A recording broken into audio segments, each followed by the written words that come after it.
নমস্কার বন্ধুরা, পৌশালী অফিসিয়ালে আরও একটা নতুন ভিডিওতে আপনাদের সবাইকে স্বাগত জানাই। আমার আজকের রেসিপি পাঁপড়। আজ আমি তৈরি করেছি ময়দার পাঁপড়, আর খুব সহজেই কিন্তু এই পাঁপড়টা তৈরি করে নেওয়া যায় মাত্র 3টে উপকরণ দিলেই। দেখে নিন আজকের রেসিপিটা। খুব সহজ পদ্ধতিতে আজকে আমি এই পাঁপড়টা তৈরি করা দেখিয়েছি। আশা করি সবারই খুব ভালো লাগবে।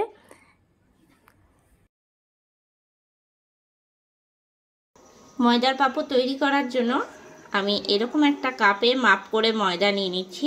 আমি এই কাপের মাপ করে 3 কাপ ময়দা নেব।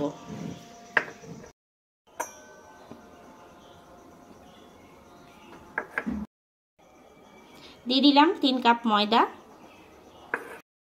এবার আমি দিয়ে নিয়েছি জোয়ান। জোয়ানটাকে একটু আমি হাতের মধ্যে এরকম ঘষে নিচ্ছি।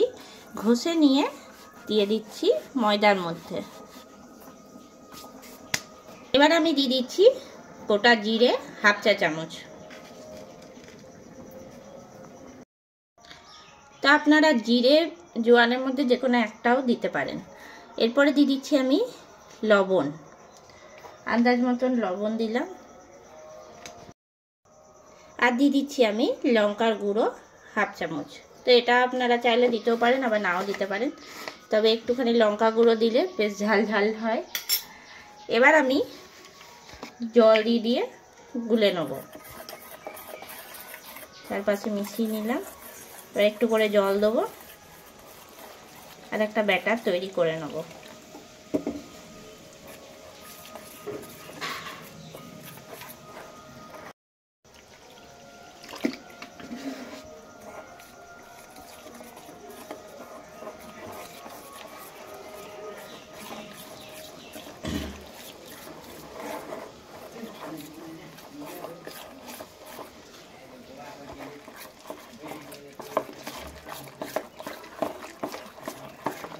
অল্প করে জল দিয়ে কিন্তু ব্যাটারটা তৈরি করতে হবে। একবারে অনেকটা জল দিয়ে দিলে কিন্তু খুব পাতলা হয়ে যেতে পারে।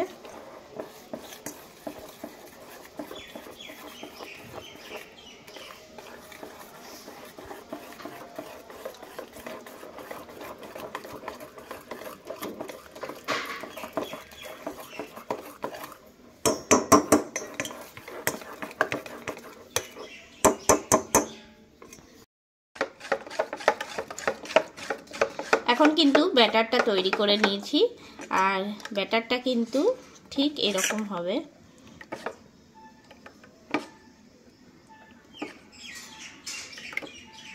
খুব বেশি মোটাও না বা খুব বেশি পাতলাও না। তো এখন কিন্তু এটা পাঁপড় তৈরি করার জন্য রেডি হয়ে গেছে। এবার আমি নিয়ে নিয়েছি এরকম মতন স্টিলের প্লেট। এরকম ছোট প্লেট দিয়েও কিন্তু পাঁপড় তৈরি করা যায়, তবে এরকম সাইজটা নিলে কিন্তু ভালো হয়। তো প্লেটগুলো প্রথমে মুছে নিয়ে আমি তেল ব্রাশ করে নিচ্ছি। এখন আমি প্লেটগুলোতে তেল ব্রাশ করে নিয়েছি। এরপরে আমি হাতায় করে ভালো করে আগে নেড়ে নেব। যতবার প্লেটের মধ্যে দেব তার আগে কিন্তু ভালো করে ব্যাটারটা নাড়িয়ে নিতে হবে।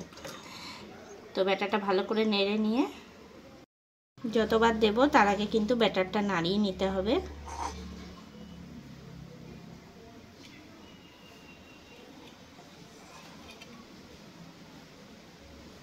প্লেটের মধ্যে দিয়ে দিয়েছি। এবার ওই একই রকম ভাবে এই প্লেটটাতেও আমি দিয়ে দিচ্ছি।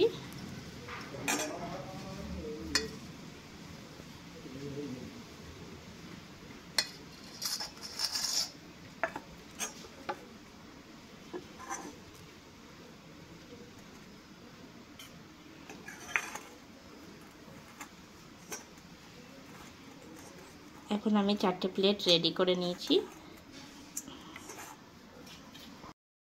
অন্যদিকে আমি ডেকচিতে জল ফুটতে আগে থেকে দিয়ে দিয়েছিলাম। তো জলটা এখন ফুটে গেছে, আর দিয়ে দিচ্ছি এর মধ্যে এরকম ফুটো ফুটো থালা। তো এরকম থালা বা বাটি তো প্রত্যেকের বাড়িতেই থেকে থাকে। এবারে এর মধ্যে ডিশটা বসিয়ে দেবো, আর ওপর থেকে আবারও একই রকমভাবে ঢাকা দিয়ে দেবো। 5 মিনিটের মতন রাখবো। ঠিক 5 মিনিট হয়েছে আর আমি ঢাকনাটা খুলে নিচ্ছি। আর এখন কিন্তু হয়ে গেছে। এবার এটাকে আমি তুলে নেব।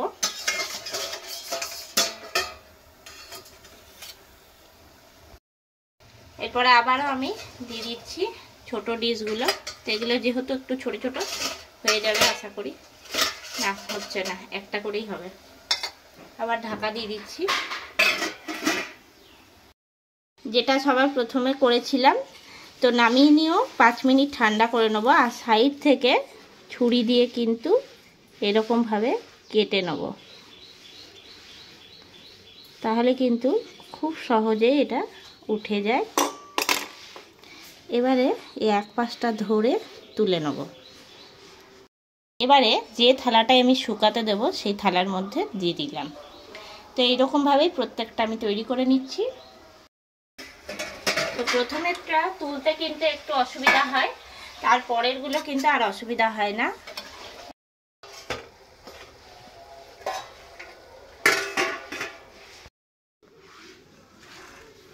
এটা ওই একইভাবে 4-5টা এরকম কেটে নিচ্ছি।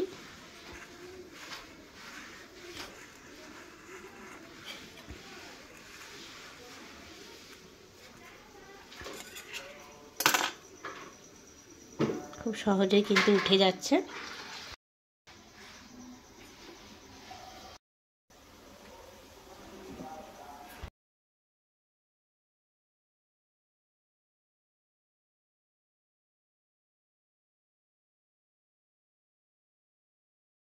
যে ময়দার গোলাগুলো তৈরি করলাম সেগুলো কিন্তু সব ভাপিয়ে নিয়েছি। এবার আমি একটা প্লাস্টিক পেতে নিয়েছি। তো আপনারা চাইলে কিন্তু প্লেটের মধ্যেও দিতে পারেন। তো আমি প্লাস্টিকের মধ্যে দেবো, কেননা তাড়াতাড়ি করে শুকিয়ে যাবে। আর এর মধ্যে কিন্তু এখন আমি তেল মাখিয়ে নিচ্ছি, তাহলে ভালো করে উঠে যাবে। প্লাস্টিকটা এখন গরম হয়ে গেছে পুরো। আর এর মধ্যে আমি একটা একটা করে এই পাশ থেকে দিয়ে দিচ্ছি, থালার থেকে দিয়ে দিচ্ছি, কেননা তাড়াতাড়ি শুকিয়ে যাবে প্লাস্টিকে। থালাতে দিলেও কোনো অসুবিধা নেই। আর এই পাঁপড়টা কিন্তু খুব সহজে হয়েও যায়।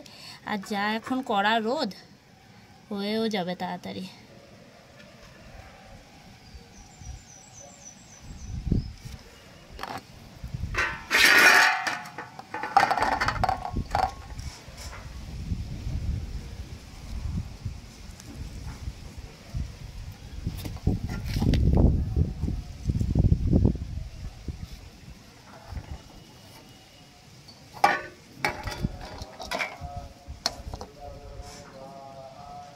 এত কড়া রোদ যে আমি থালার মধ্যে দিয়েছি, এখানেই পুরো হতে শুরু করে দিয়েছে।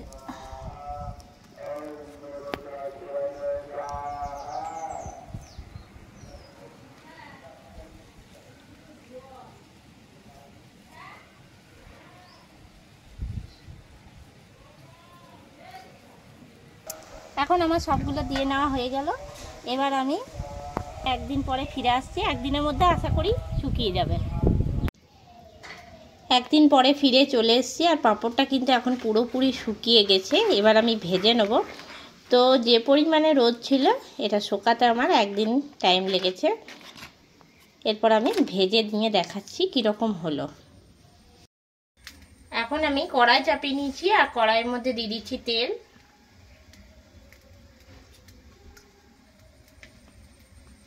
তেলটা ভালো করে গরম করে নেব। এখন তেল গরম হয়ে গেছে, দিয়ে দিচ্ছি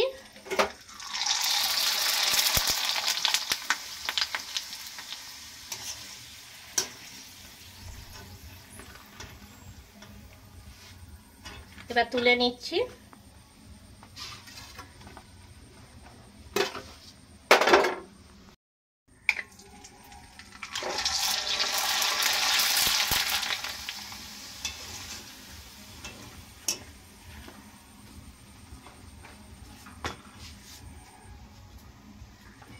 কত বড় বড় হচ্ছে। তো এরকম করে কিন্তু আপনারাও খুব সহজে বাড়িতে তৈরি করে নিতে পারেন।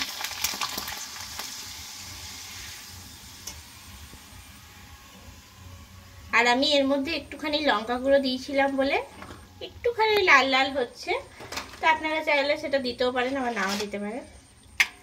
তবে লঙ্কা গুঁড়ো দিলে কিন্তু স্বাদটা ভালো হয়।